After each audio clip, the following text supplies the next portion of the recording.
Boa noite, meus queridos companheiros. Boa noite, Fátima, Celane, Célia, Vânia, Assunção, Claudionor, Selma, Aleda, Lídia, boa noite. Anitta, Clarindo, sejam bem-vindos. Ricardinho, Lúcia, boa noite aí. Um abraço para Dona Guilmar, para Ângela, para o William, para o Itinho, para Eloá. Eveline, boa noite, seja bem-vinda. Você, a Roberta. Helena Coelho, boa noite também, seja bem-vinda.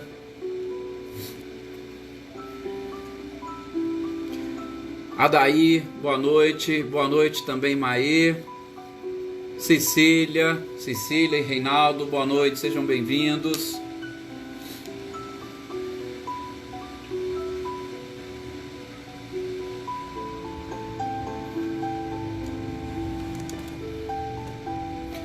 Adriana Alvarenga, boa noite, Adriana, seja bem-vinda também.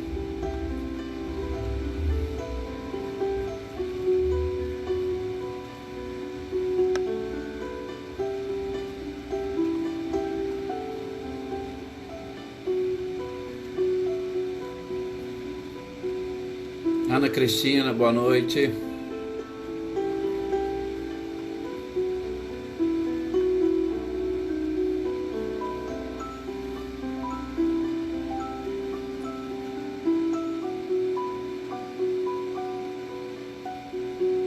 Maria das Graças, boa noite também, seja bem-vinda.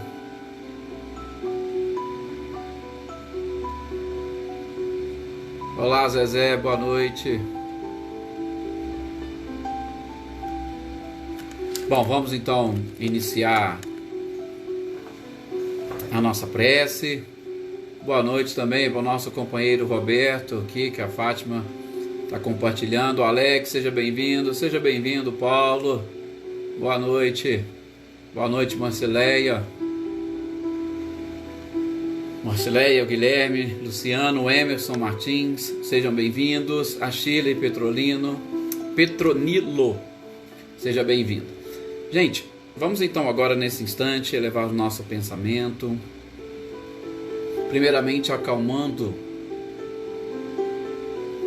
os nossos próprios pensamentos, que com certeza sempre são agitados, rápidos, elétricos.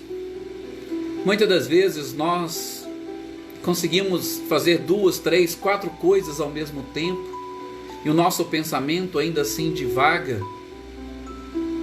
Mas nesse instante eu gostaria de convidá-los a se concentrarem nesta nossa reunião, para nós todos sentirmos as energias e vibrações que a espiritualidade constantemente derrama sobre nós. Porque se conseguirmos assimilar essas energias e vibrações, nós vamos nos fortalecer em todos os aspectos para enfrentarmos todos os obstáculos. E sobretudo, que nesses momentos de concentração, de sintonia e na harmonia com todo o nosso grupo, com toda a nossa equipe, mais a espiritualidade, que nós consigamos também sentir a paz. Uma paz no coração, na mente.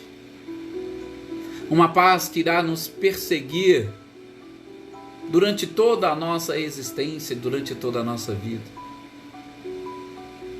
Uma paz calcada na certeza de que Deus, em sua infinita bondade e misericórdia, está sempre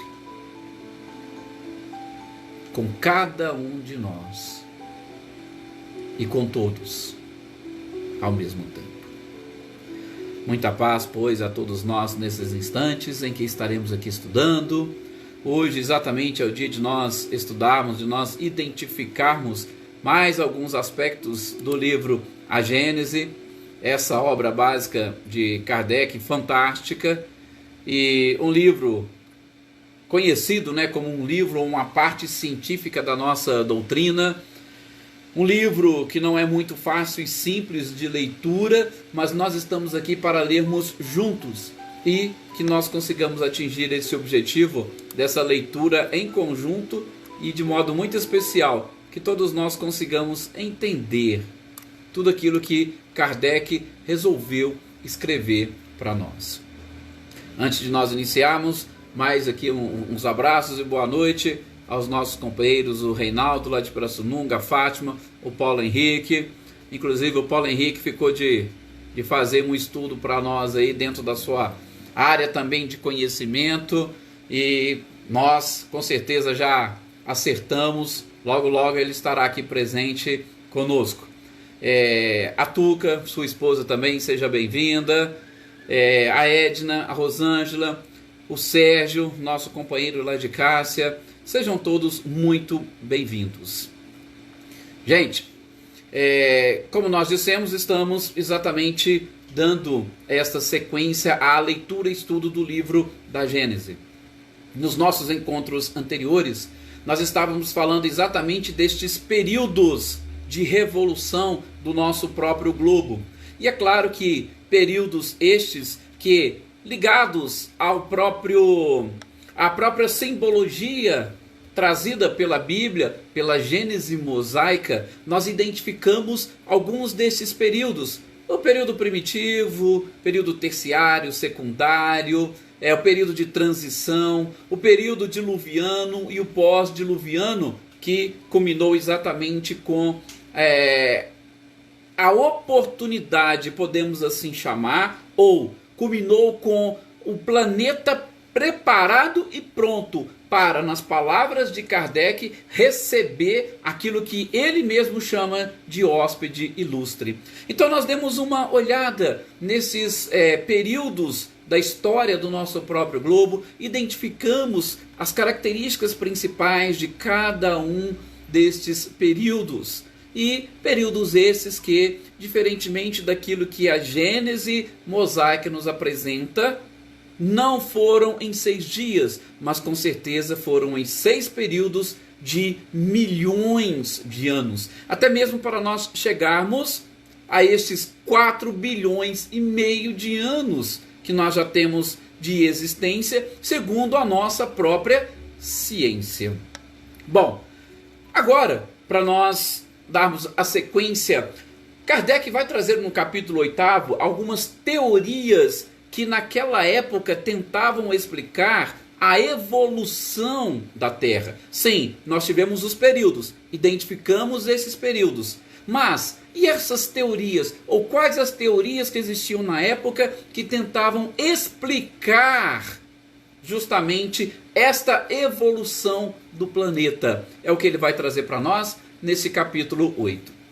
Eu gostaria que, mais uma vez, vocês ficassem bem tranquilos, bem à vontade. Por quê? Porque determinados termos e essa própria leitura da Gênese é uma leitura que demanda com certeza um pouco mais de concentração, e também que vocês não se preocupem em decorar ou saber o que existe ou o que existia, porque Kardec vai trazer a título de informação, e é importante nós identificarmos essas informações, principalmente para agregarmos às nossas janelas de memória, para que em determinados momentos e oportunos nós irmos lá pesquisar e tirar essas teorias que nada mais são do que os homens tentando entender a obra da criação. E muitas das vezes nós nos colocamos na posição destes cientistas.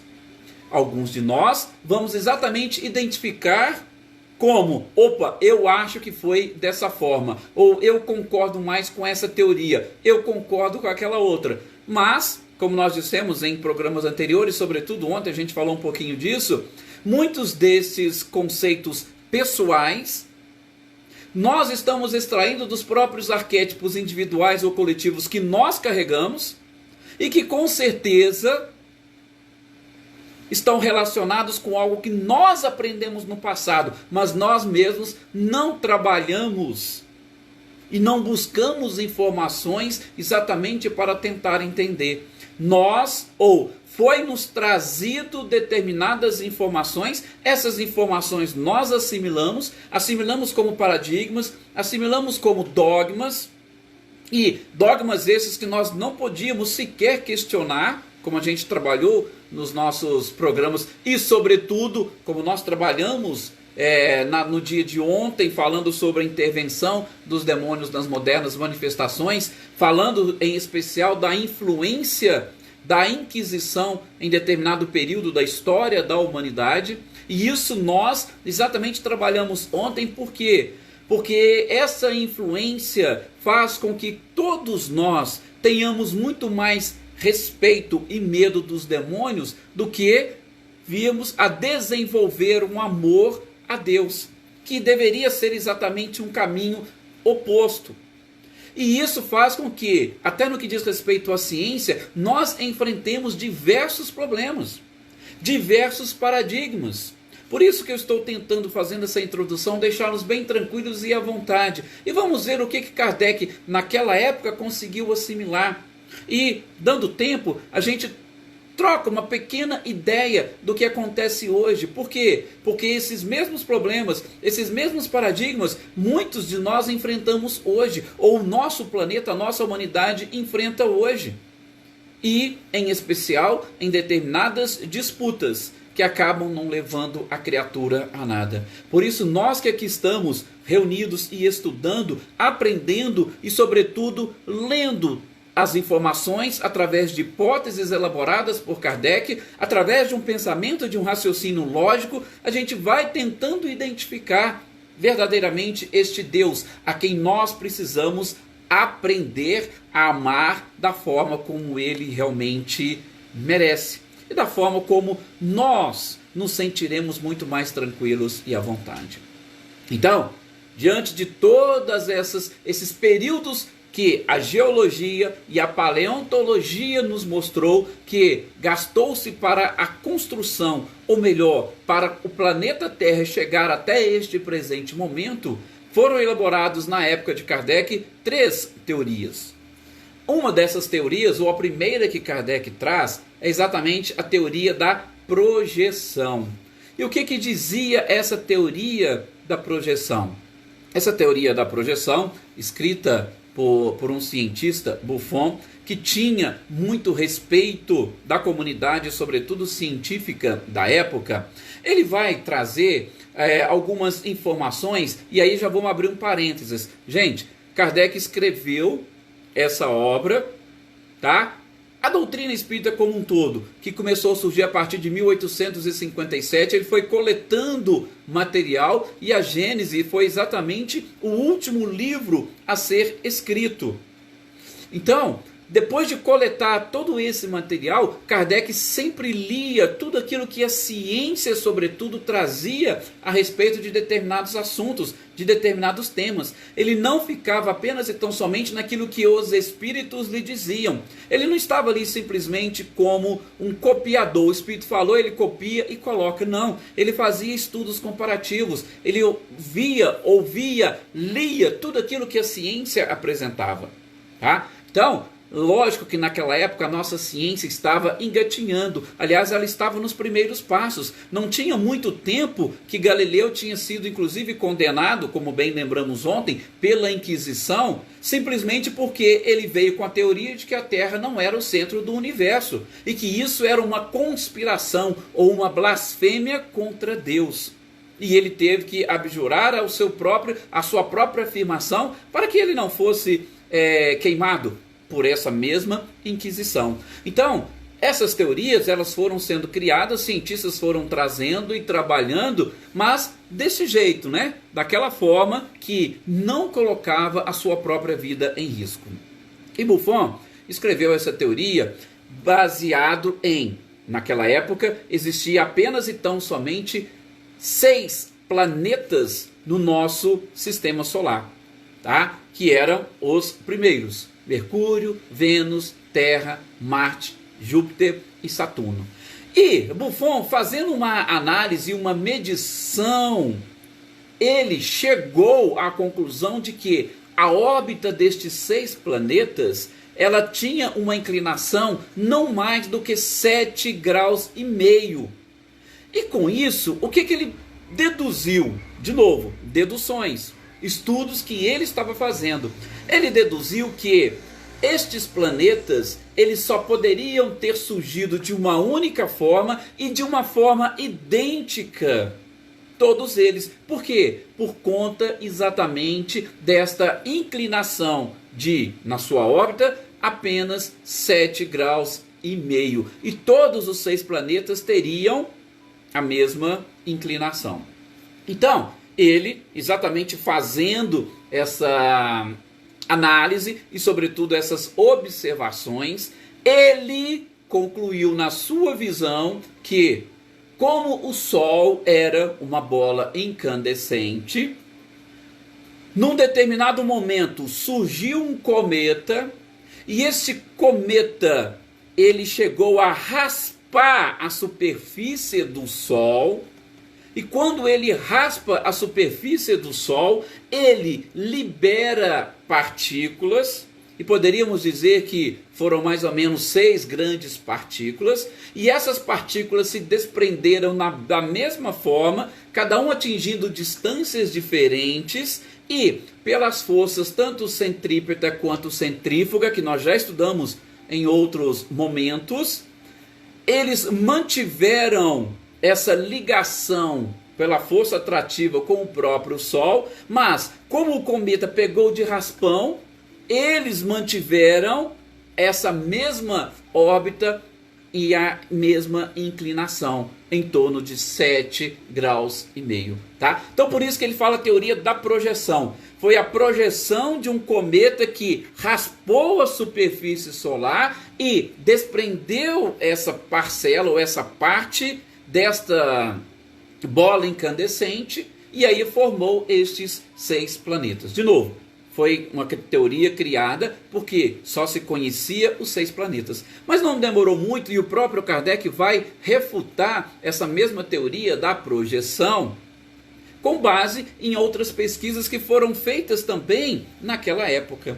E para vocês terem uma ideia, Buffon baseou também os seus dados, ou com base nas suas observações, ele identificou que o planeta Terra teria mais ou menos cerca de 74 mil anos. Por quê? Porque esta bola incandescente que foi projetada pelo impacto de um cometa, ele, fazendo o cálculo sobre a teoria do resfriamento, ele descobriu que para ocorrer esse resfriamento, sobretudo um resfriamento que veio de fora para dentro, tá? Ele tinha como base isso. Para ocorrer esse resfriamento, precisaria exatamente de cerca de 74 mil anos. E que, com base nessas mesmas observações, ele, Buffon, concluiu que o nosso planeta teria mais adiante apenas 93 mil anos. Por quê? Porque este seria o tempo para ocorrer um resfriamento total do planeta. Por quê? Segundo ele, esse resfriamento ele ia fazer com que inclusive o centro da Terra também se esfriasse, e com o resfriamento total nós não teríamos mais condições de viver aqui. Então, veja, Buffon, nessa teoria da projeção, ele já joga 74 mil anos antes para a Terra chegar na forma como se encontra, e gastaria mais 93 mil anos para ela fechar o seu ciclo, principalmente por conta do congelamento, que partiria dos polos e iria tomando proporção até atingir a linha do Equador. E aí não mais teríamos condições de habitá-lo. Como nós dissemos, o próprio Kardec, através das suas pesquisas, inclusive, gente, se vocês pegarem a Gênese para ler, não esqueçam de ler as notas de rodapé que o próprio codificador traz. Às vezes tem algumas que são da editora, mas tem outras que são do próprio Kardec. E é interessante quando nós pegamos essas notas de rodapé do próprio codificador, porque ele vai demonstrando a fonte das suas informações.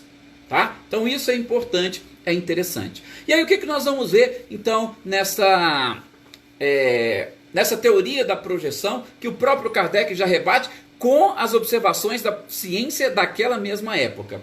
A primeira delas é que a ciência daquela época já havia descoberto que os cometas não tinham ou não possuíam uma forma sólida, mas elas possuíam uma forma gasosa e bastante rarefeita. Então, se os cometas possuíam uma forma gasosa e bastante rarefeita, o impacto que elas pudessem vir a ter com a superfície solar não seriam capazes de provocar essa separação dessas partículas capazes de formar e montar estes planetas, tá? Por conta exatamente da grande massa que é o que representa o nosso próprio Sol. Então, esses cometas não fariam qualquer diferença, às vezes nem chegariam a atingir principalmente a parte sólida ou ultrapassar a atmosfera do nosso Sol, tá? Então, já começou a refutar essa teoria da projeção pela própria constituição dos cometas,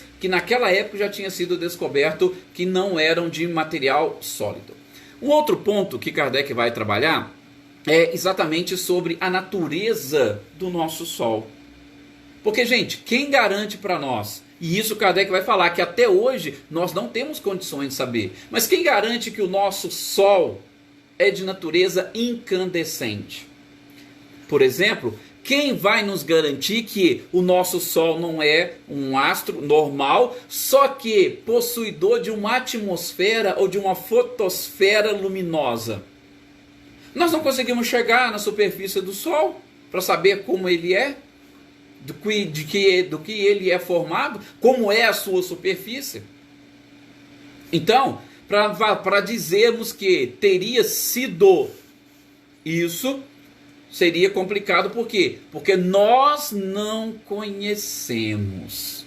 Ok? Então isso foram informações que o próprio Kardec pegou e extraiu dessa teoria da projeção. Como a gente não conhece, nós não sabemos como poderia acontecer. A gente vai ver depois a teoria da condensação, que é aquela que Kardec usou lá naquele capítulo sobre a uranografia geral. A teoria da condensação, ela fala também no desprendimento de partículas. Só que ela não fala como essas partículas se desprenderam. Aliás, a ciência até hoje não sabe como que isso aconteceu. Então Kardec não está refutando aqui e depois se contrariando ou contradizendo-se mais à frente. Não. Por quê? Porque ele também fala que ele não sabe como se desprenderam essas partículas.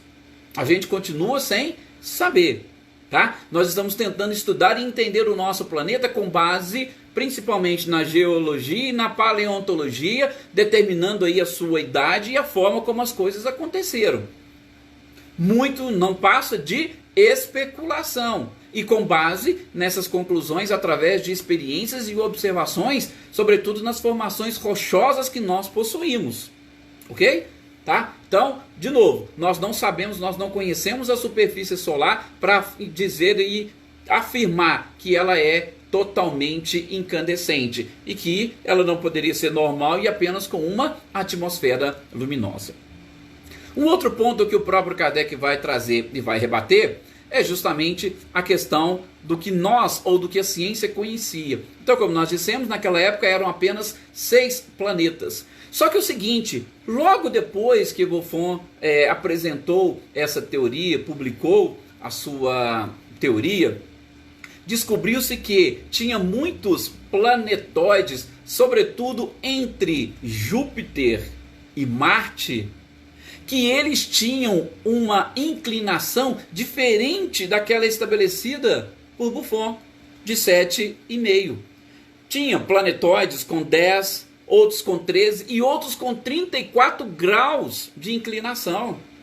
Então, se a teoria dele era baseada exatamente na identificação de todos os planetas com a mesma inclinação, se apareceram planetóides que estão ali no meio e que não fazem parte, não poderia ser, ou essa teoria da projeção não conseguiria explicar todos os corpos celestes que estão aí no nosso sistema solar ou vinculados ao nosso próprio Sol. Então, se nós não temos como afirmar se todos não são iguais, também não haveria como nós mantermos essa teoria da projeção. Depois, o quarto ponto que Kardec coloca, aí já exatamente com base nos estudos de Fourier, que descobriu a lei do decrescimento do calor. E pela lei do decrescimento do calor, Fourier descobriu que para a Terra chegar nessa parte onde ela estava, não levaria apenas 74 mil anos, mas milhões de anos. E aí vem a última parte. Por quê? Porque Buffon levou em consideração apenas e tão somente o calor interno do nosso planeta. Ele não considerou o calor que chegava para nós do próprio Sol. Ele desconsiderou os raios solares que atingem o planeta Terra. Então, se você imaginar que só esse calor interno que a Terra possui e que ela é capaz de aquecê-lo, a partir do momento que ele for esfriando, realmente vai acabando. Mas e este calor que nós recebemos de fora? O calor que nós recebemos do Sol? Daí, para que o nosso planeta pudesse se resfriar totalmente, nós teríamos que, primeiramente, ter o resfriamento completo do nosso Sol. O Sol não poderia emitir calor para nós. E aí sim, o nosso planeta, sem receber emissões de calor, ele poderia sim se resfriar e chegar, talvez nem tanto, a 93 mil anos, sabe-se lá. Então, Buffon não levou em consideração o calor que nós recebemos de fora, apenas e tão somente o calor do nosso planeta. Por isso, Kardec vem e diz, infelizmente, nós precisamos refutar, nós precisamos buscar esclarecimentos e informações, mas a teoria da projeção com certeza não explica tudo. É aquilo que nós falamos sempre com Kardec, de modo muito especial que a gente está estudando no livro dos médiuns. Determinadas teorias que não for capaz de explicar pelo menos a maioria dos fenômenos, elas não podem ser aceitas ou elas não podem ser tidas como verdade, sobretudo nesses momentos. Nós precisaríamos de continuar as nossas pesquisas e as nossas observações. Então, a teoria da projeção não explica tudo.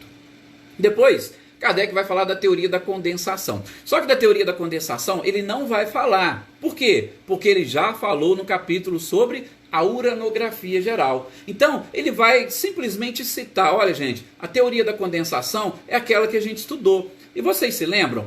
Quando nós falávamos o Sol ali girando, né? Tudo gira no universo, nada está estático, e a gente sabe que gira numa velocidade incrível, que nós sequer fazemos ideia.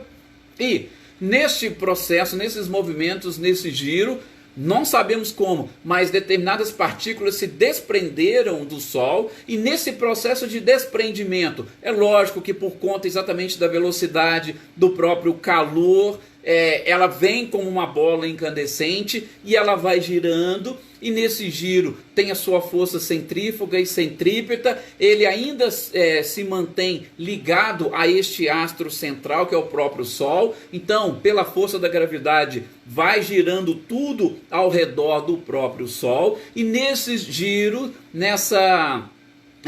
nesse giro elíptico, a Terra também vai se movendo ao redor de si mesma, e com isso ela vai passando por esse processo de condensação, que ela era extremamente quente, calor, vai se condensando, vai formando aquela capa, aquela superfície, aquela crosta mais fina, depois vai permitindo que os raios solares atinjam a atmosfera, aqueles gases vão se decompondo na nossa própria atmosfera, vai se juntando, a água vai limpando a própria atmosfera, e com isso a gente vai desenvolvendo as qualidades de vida até que o nosso planeta tenha condições de ter vida orgânica. Assim foram os períodos da história do nosso próprio planeta. Então a teoria da condensação, que Kardec diz que também era uma das que existia naquela época, nada mais é do que isso. Esse desprendimento, e aí ela vai passando por um processo de condensação, por ela ter sido e vindo de uma forma bem incandescente, vai se esfriando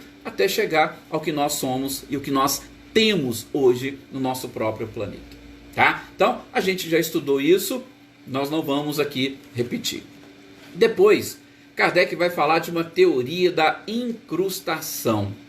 E aí ele diz o seguinte, gente, eu estou trazendo essa teoria porque ela surgiu na época. Mas ele mesmo já vai soltar a crítica. Não é uma teoria científica.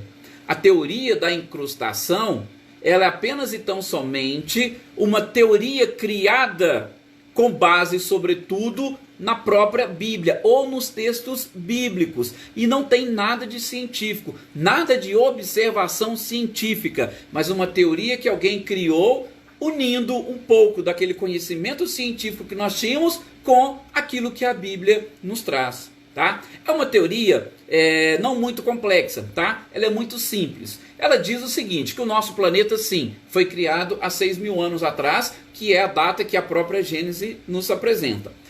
É um planeta, portanto, moderno, só que é um planeta moderno composto por materiais antigos, e aí vem o nome da teoria, incrustados.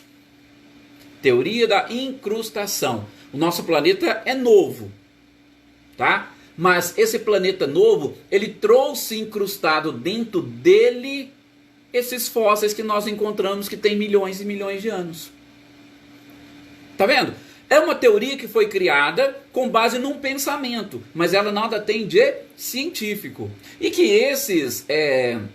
esses fósseis que foram encontrados vieram de outros lugares, mas eles vieram junto na composição do nosso próprio planeta. O nosso planeta surgiu e foi criado assim, e quem criou ele assim já trouxe com os fósseis tudo dentro dele. Entenderam? Então, de novo, Kardec vai dizer, nada tem de científico. É uma teoria que foi criada com base, sobretudo, na Bíblia. E o interessante dessa teoria, e aí é algo que eu tenho certeza que chama a atenção de muita gente, é que ela chega a mencionar da existência de uma alma da Terra. Tá? Depois, inclusive, Kardec vai ter um título logo abaixo, só para tentar explicar o que podemos entender por esta alma da Terra. Então, mas segundo essa teoria da incrustação, a Terra teria uma alma. E a alma da Terra, tá, é que seria responsável por trazer incrustado nela todos esses seres. A própria alma da Terra liberaria, por exemplo, os satélites, como aconteceu com a Lua.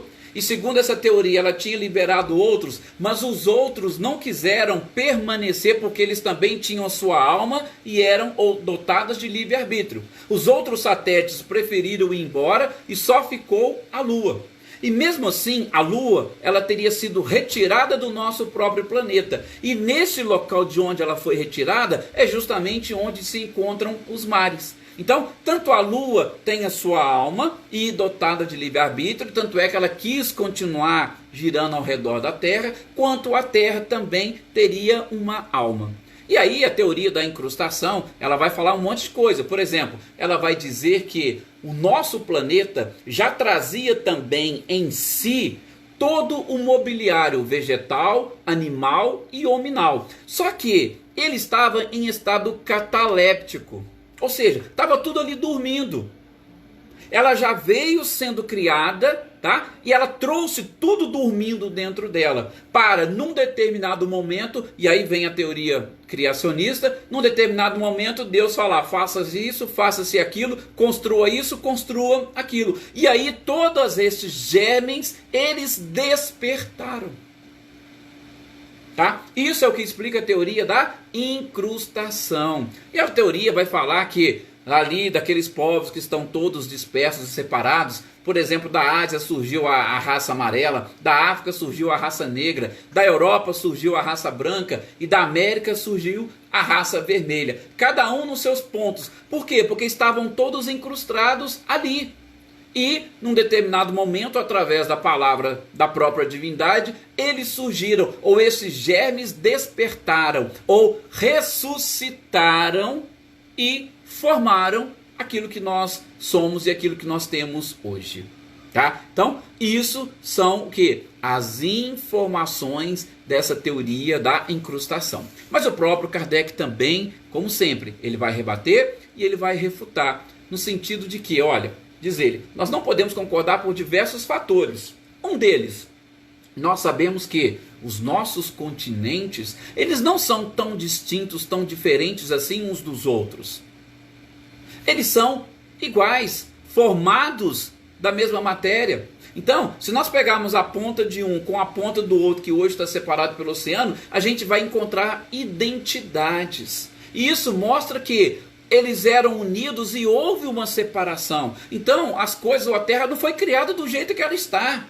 Ela passou por um processo de formação diferente do que a teoria da incrustação quer nos trazer. Se fosse tudo diferente, cada continente da sua forma, talvez nós poderíamos até entender. Mas o próprio Kardec diz, não é bem assim. As camadas geológicas da Terra, elas nos mostram todo o seu processo de formação. Elas trazem as datas dessas próprias formações e principalmente essas identidades de um continente com outro, de uma parte com a outra, mostrando que se num determinado momento estavam ligadas, depois foram separadas. Ok? Então, lógico, e num período muito longo, é o que Kardec vai dizer. Uma outra coisa que o próprio Kardec diz, tá? Palavras dele. Como é que nós poderíamos conceber que a Lua teria essa autonomia e ela se desprende do nosso planeta? E aí é onde está formados os oceanos, mas tem o seu livre-arbítrio. E aí o próprio Kardec pergunta, e se a Lua resolver voltar? E se ela falar assim, agora eu quero retomar o meu lugar? Como é que nós vamos fazer? O que vai acontecer? Não precisa nem falar. Com certeza vai ter um caos. Vai tirar as coisas de órbita. Ou seja, existem determinadas leis que elas precisam ser respeitadas. E para você falar na existência de uma alma, e principalmente que um corpo celeste ele é dotado de alma, e em especial uma alma com livre-arbítrio, é algo complicado e é algo delicado que a gente precisa tentar entender. E, enfim, para refutar essa teoria da incrustação, Kardec quer saber, olha, mas como é que seria então esse estado cataléptico de toda a matéria vegetal, animal e hominal que nós temos? Como é que seria esse estado?